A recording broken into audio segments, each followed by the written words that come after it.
Good morning, comic book fans. And I don't know about you, but that music feels very inappropriate when discussing cyberpunk things. Just occurred to me as I was listening to it. Anyway, good morning. Welcome back to Comics in 5 Minutes. I am your ever-loving host, Shorty. And in case you haven't guessed already, I'm reviewing the Cyberpunk comic book. This one I've held off for a little while simply because it's, of all the stuff I really wanted to review this week, it's on my pull list. So I was never going to run the risk of selling out of it. So I thought, yeah, leave it. Do a Friday. Make me feel good because I know I'm going to like this one. Or at least I thought I was. Because, it's Cyberpunk and it's cool and fun and the art's great. And yeah, I did love it. It was amazing. I have to talk about the art first. It is Miguel Valderrama doing the artwork for this one. And my very first thought when I saw it was it was drenched. Was the word that came to mind. That's kind of odd one because my first thought would have been neon drenched. That's quite a normal thing when you think about cyberpunk. But it wasn't just that. There was so much going on. And yes, the colours do seem to wash in and out of each other. But it isn't the scruffy kind of lazy style I would have expected. It's actually really well planned out and well thought out. Because in a world with neon everywhere and augmented reality stuff, which people can see if they're wearing the right stuff, but not everyone. Lots of very shiny surfaces and rain, because it's cyberpunk, it's always raining. Then you're going to get reflections of so many different colours on so many different surfaces. So stuff does seem to bleed in and out, but it's all done on purpose. It isn't just like a lazy splash of colour to highlight something. There's effort being put into this artwork, and it stands out. And I was trying to. I went through this book a couple of times. Worth it. It's great. Trying to find one page which would really highlight it. Unfortunately, or not unfortunately, every single page has just great artwork and great colouring all the way throughout it. And in the end, I just went to the final page. So, spoilers. Dude dying. But look at that colour and the darkness as well and the flashes of light in there. Everything about it just screams how cool it is. But that's not everything about Cyberpunk.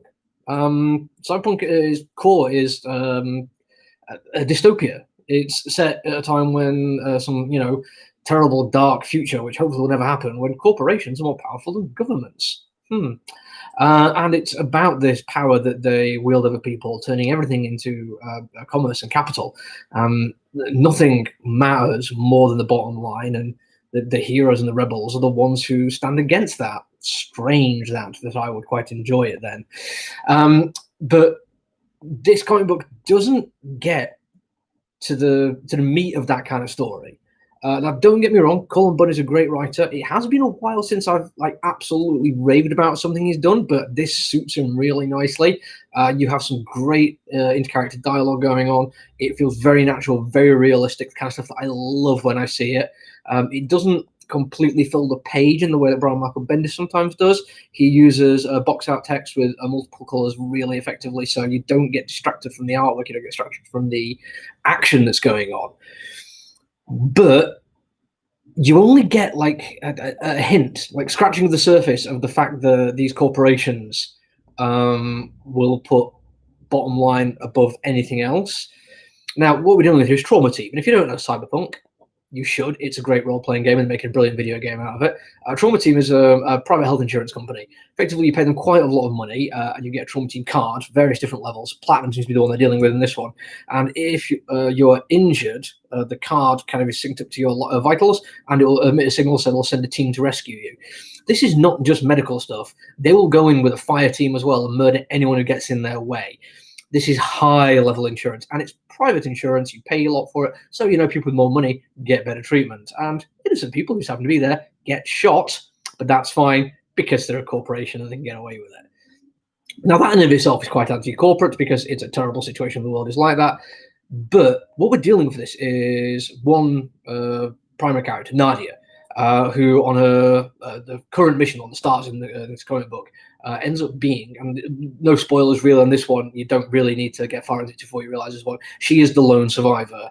Pretty much everyone else gets killed, either accidentally or murdered. And it's dealing with the trauma of that.